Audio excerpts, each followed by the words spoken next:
Welcome to the Workplace Wellbeing Essential Series. I'm Mari Ryan. I'm the CEO and founder of Advancing Wellness.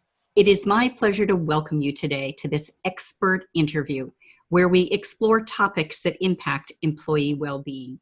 My guest today is Jen Arnold. Jen is the host of the Redesigning Wellness podcast, where she has interviewed over 200 experts on the topics of organizational health. She is on a mission to change the approach to employee health and wellness through training, speaking, and honest conversations.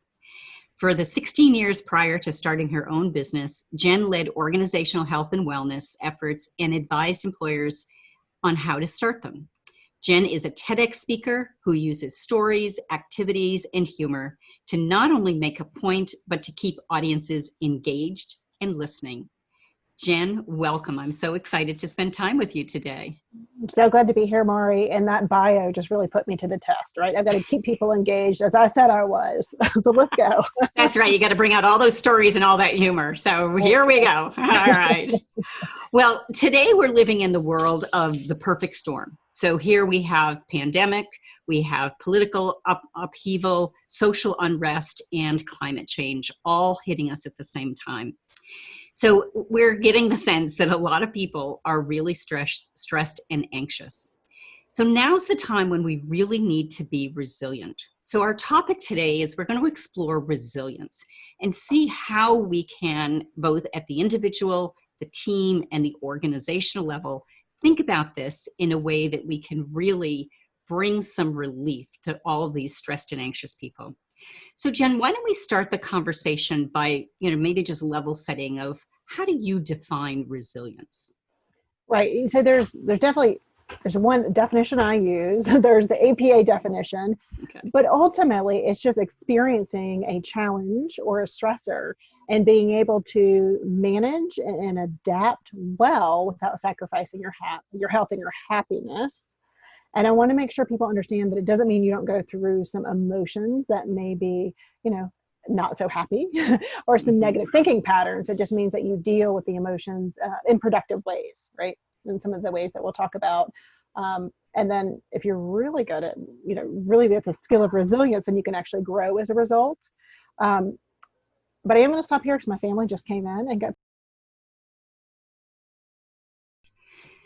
So Jen, given that definition of resilience, let's think about what does it take to foster resilience? And maybe if you could position this both at the individual, the team, and the organizational level. Well, yeah, let's start with the individual because that is, the people, the audience listening, or they can control themselves, right? So the very first thing I like talking about is this concept of acceptance. And acceptance is just kind of dropping the resistance to what is. So the reality we may not like, right?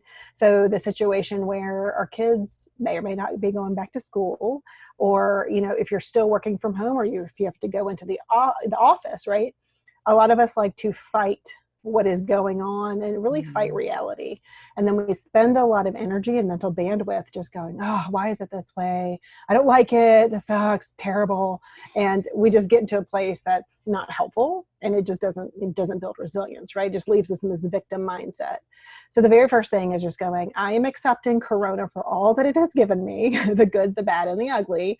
And in that, when we accept, then we can then look at our options, right? So oftentimes when we're not accepting, we're not even into solutioning or giving ourselves options. We're just in this kind of resistance. But when we do accept, let's just say, we'll talk about the kids going back to school. Kids aren't going back to school in the majority of situations. So what are my options? What do I need to do with work to balance work and balance kids? Okay, you can probably brainstorm a list of 5 things. Maybe it's talking to your boss. Maybe it is lowering your expectations for housework or cleaning or whatever that looks like. But there's options, right? And so acceptance is one piece. And then the second piece is what we've heard a lot of with when Corona hit is focusing on our locus of control, like what we can control individually. And that's the best place to be in. And oftentimes when we're not accepting, or we're in this like kind of mental negative thinking, we are outside of our control. We're watching the news, we're on Facebook, we're just getting annoyed at other people, and other people can't control.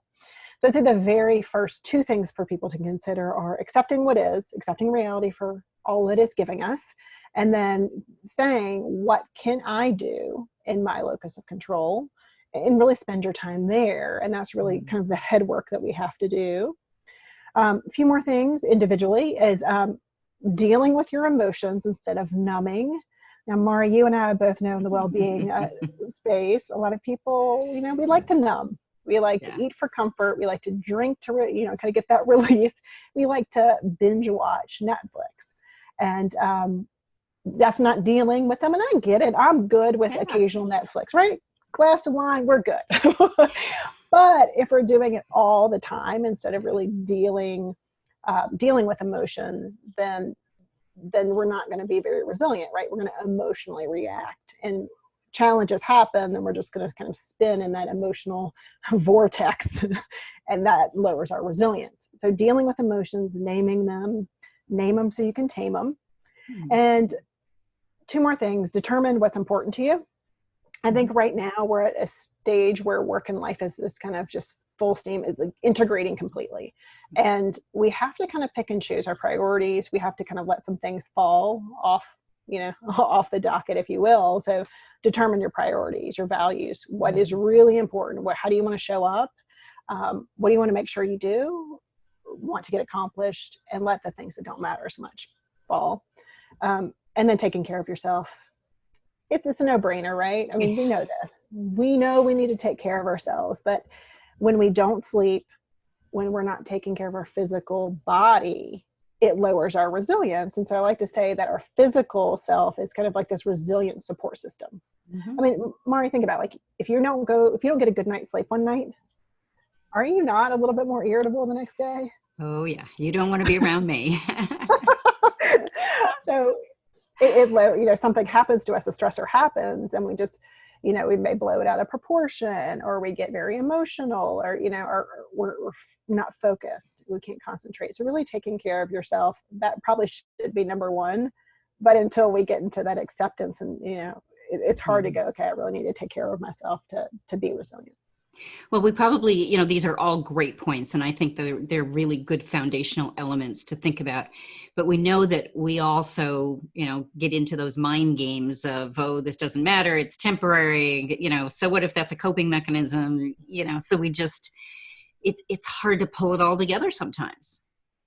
Oh, it absolutely is. And I think that's the piece of acceptance that I encourage people, that this isn't temporary anymore. I mean, we thought it was temporary. Like, I totally get it, right? We thought, like, February, we're all like, oh, great, we'll go, it's fine. It's like a blizzard. It'll go away in a few days. Yes, it's not. And I don't know what's going to come of it. We don't know, but it's not temporary. And even, let's just say everything goes hunky-dory back to normal, January 1st, 2021, right? Like, everything's perfect. There's still going to be challenges, right? There's still going to be things that happen that you don't like. There's still going to be loss, right? There's still going to be grieving. There's still going to be all of these challenges, because even before Corona, fast-paced, continuously changing environments is what we're all working in. So even if it does go all back to it's just temporary, those temporary habits obviously lead to kind of long-term habits. So yes, I told mind games. We can play some mind games with ourselves, right? We sure can. Yeah. So let's talk about this from the team perspective. So how does the team think about this, and what role do the managers play in all this? Leaders are so vital right now. And I think too, it's that self-care, because I think sometimes being a leader, I'm a former leader, and you think you got it all together, right? You think you're showing up. Your people know. They know when you're showing up as kind of this lesser version of yourself because you're stressed or you're not taking care of yourself, right? So I think that's one piece. I want to go back to acceptance, because one of the things that I'd love to see organizations do, and this can both be team or organizationally, which we'll talk about in a minute, is lower expectations on deliverables. And I know this is one of those things that is the hardest thing to do. But I've worked in corporate environments, and there are things that can be taken off the list of goals, right? I still remember walking out of a department meeting one time, and we had 10 department goals. And I asked my boss, I said, how are we going to get 10 goals? Like, this is a lot. This is just our department, much less the bigger whole of the organization. He's like, no one wanted to get anyone mad, so everyone had to have their goal in there, just to be nice, like every person. And you're like, this is how it works. But we need to lower expectations, because employees are doing the best they can and what we've all been given. And so what can you do as a manager to say, this definitely needs to get done in 2020, but maybe this can be delayed, right? Or maybe we're doing this project, but this one piece of it doesn't have to get done. Maybe asking for input, like what is vital, what's taking up a lot of time, what feels like it's important to our end customer. And to just kind of talking about the lower expectations and deliverables, because it's not a time to go business as normal. Let's keep doing our 2020 goals, right? It's being agile and going, what can we possibly get done? And Mari, as a business owner, I'm sure you probably look at your quarterlies and you look at like your calendar. And I did it for the first time, and I was like, there's 4 months left of this year. That's it. So what can you get done? What's reasonable? So that's one. Two is creating connection among your team. Because right now people are feeling socially isolated. Some of us are feeling a little overstimulated, but creating that connection with your team, that could be in part of the brainstorming, what's working with how we're working right now, what's not. Can you do some fun icebreakers? What do you like? What do you like or dislike about Corona? Or one of my favorite activities is even just getting people to show their phones over, even over Zoom can work, of a favorite picture and how it makes them feel, or 3 good things. So just starting out a meeting in that way and creating some kind of connection. I think too, another way to bring people together is when we're under this kind of stress and pressure, our brains go into that survival mode, right? We're all anxious. And so we underestimate opportunities, and all we're seeing is that threat, right? So could a leader sit down and say, where are the upsides? Where are the opportunities? And just have an opportunity to give your team the chance to all get together, whether it's virtual or in person, because some people are still meeting in person, to say, where are the opportunities? And just have fun with it, right? As much as you can, to go, yeah, this may all not work, but there are some things that are, like I said, turning obstacles into opportunities, right? There are opportunities there, and when we can kind of release our brains to go, okay, this may not, what we thought may work, it's not going to work now, so what can we do differently? So I think that can bring people together. And then also just, and this goes organizationally too, bring back the purpose, right? What's the purpose of your team? Get them realigned with the mission of the team and the mission of the organization. Well, I love the thought there about lightening up a little and having some fun. This is a point where we need not only to take some of the pressure off, but also to bring out the compassion and the empathy that, managers play a key role in being able to demonstrate those skills so that employees really feel like they're being cared for. Right. And one of the beautiful things that I think has come out of COVID is virtual trainings that I do frequently. You can see, when you have the camera on, you can see pets, you can see children, you can see grandchildren, and it just opens up this other dimension that you may not have known about somebody, right? I mean, it's just, it's kind of nice. Yeah, we're connecting on different levels, which is just fabulous. Yeah, that's exactly. Great. That's great. Exactly. My kids show up in more Zoom meetings than I care for them. That's okay. They're welcome. So when we think, you've mentioned leaders a couple of times. So let's take this to the organizational level. And obviously leaders play such a key role there. Yes. How does resilience manifest at the organizational level? So I think the biggest thing for organizations to consider right now is calming the anxious brain, right? So just people being anxious. And what happens is people are just so busy trying to get their plans together that they forget to communicate, right? So I think it's just going, what do you expect of employees right now? If it's, work from home, what are kind of the parameters? Even if people may not like it, that's okay. We want to just reduce uncertainty as much as possible. So kind of what is it looking like? Have business goals shifted? And that's okay if they have, like, Mm-hmm. they may have to. And then how can you let people, the employees know that, here were our goals, here's how we shifted. We still want to stay a financially viable organization. So kind of letting people into that, I think, can help people, calm people. Mm-hmm. I think what I've just said before about the team is how can you revisit the organizational mission and connect people? And I know companies aren't always good at that on a regular time, but right now employees need to feel like they're connected to something and that it matters when they're trying to juggle everything else.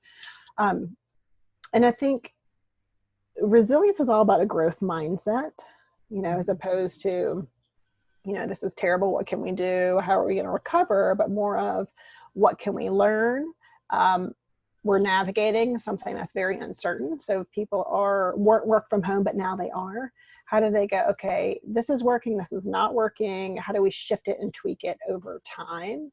And again, I go back to the goals. If you don't reach a goal, why not? What can we learn instead of, maybe taking away bonuses or, shaming a team or anything like that. I think it's just really getting that growth mindset instead of and adapting and being resilient as much as possible. Last thing I'll say is, because we just talked about the leaders, but it's thinking from an organizational perspective, whether that is HR or whether that is senior leaders, thinking about how are they really arming their managers with training, because managers are facing same thing employees are, but yet they have to lead a team. Like, it's hard. And so how do you give managers support and training, whether it is for their own well-being or whether it's leading a virtual team if they haven't before, or whether it is helping them recognize signs of emotional distress in their employees, right? Managers need support too. And I think we forget that, right? They're just supposed to be the ones communicating and taking the brunt of all the work, but they need support and training as well.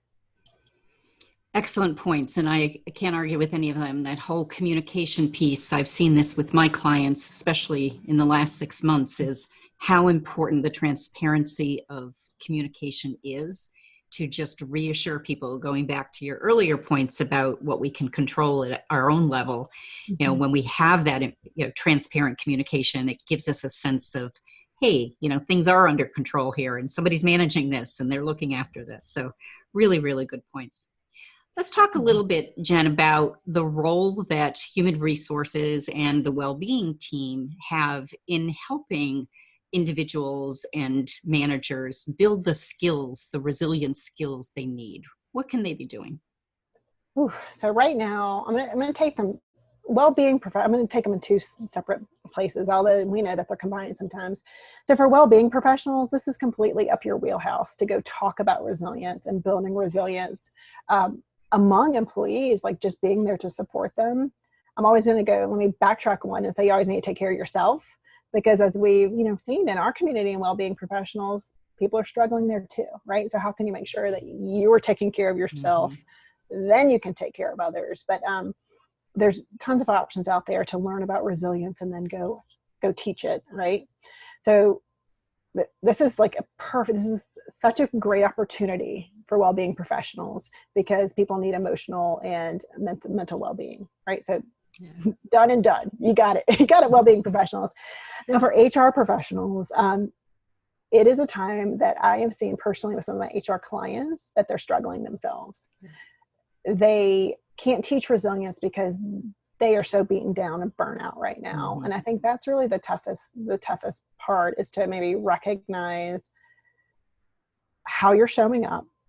If you're showing up, kind of what I talk about in training is like, what are your signs of strain and overwhelm? Because when we're under that pressure and we're not feeling good and we're not taking care of ourselves and just everything is hitting at us, including right now, open enrollment, acknowledging and understanding how you are showing up in your behaviors. And even just that little bit of self-awareness can go, oh, okay. And I'll tell a quick story that I was talking to some clients that I've been on 2 calls on them. We meet monthly, and one was talking over the other. I'd suggest something and it was immediately like, no, that can't work. We've done enough for employees. And it was just very reactive. The second time it happened again, and it was just this conversation that repeated. So I had to have another conversation. They were like, Jen, you're talking to 2 burnout HR professionals right now. So it's just knowing that you're burnout. And although your role is crucial in an organization, that doesn't mean you can't take a day off. Right. Take a day off and regroup. Yeah, this is one thing I've seen with a lot of people. And as you know, I've been doing some work with hospital systems for the last 6 months.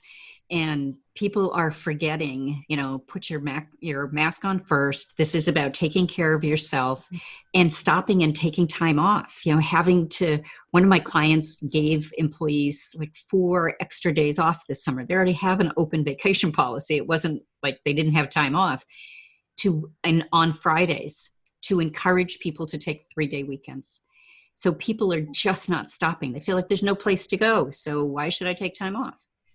No, it's just disconnecting from it all, right? I mean, it makes a difference. It refreshes your brain. It makes you more productive. And we all know this, right? And I could say this even as a business owner. I just took my first vacation completely disconnected from work in 4 years. So, hey, worst person ever. I mean, I've gone on vacation, but always kind of stayed tuned in. But then I finally had the realization to say that if my business hinges on me doing everything, what kind of business do I have? What kind of life do I have? It's not one I want to design. But you think about that too. As employees, I used to think I was vital, and especially HR is vital right now. But you think like, what's going to happen if I don't? Or I'll just come back to a million emails. Or it's like, you don't have to think you're the most important person at the organization. Good point. It's easy to think that way. So what can and should employers be doing to create resilient people, teams, and organizations? I think it's just that acknowledgement I can't say new normal because that's just so overused, but we're in this time that we're figuring it out. Give us grace while we figure it out. And in the meantime, we want to be as communicative to you as possible. Can they make it a two-way street as long as they're willing to do something about what the input they get, right? And I think it's just acknowledging that right now a skill we need is agility. We need to be agile for these ever-changing times. Resilience is important as well, right? They go hand in hand. So I think it's just acknowledging, supporting the best employees the best way possible, but still staying focused on, hey, here are our goals. Here's what we set out to achieve as an organization. Here's how we're helping our customers. And we still want you to be a part of that. I think just reinforcing what they stand for as an organization can help reconnect people and go, oh yeah, that's important. That's why I'm doing this, right? Well, it drives it all back to purpose. So, if the purpose of an organization is bigger than profit and it's to contribute to the world, then it should all come back to that.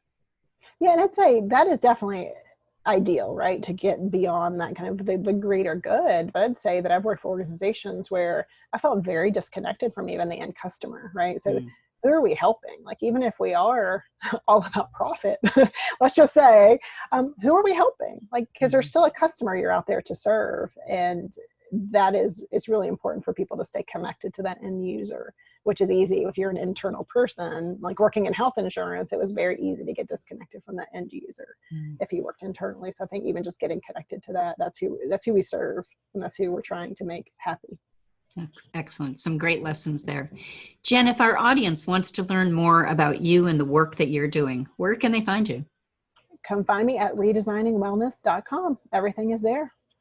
Excellent. Well, Jen, as always, it's a delight to spend time with you. Thanks so much for being here today.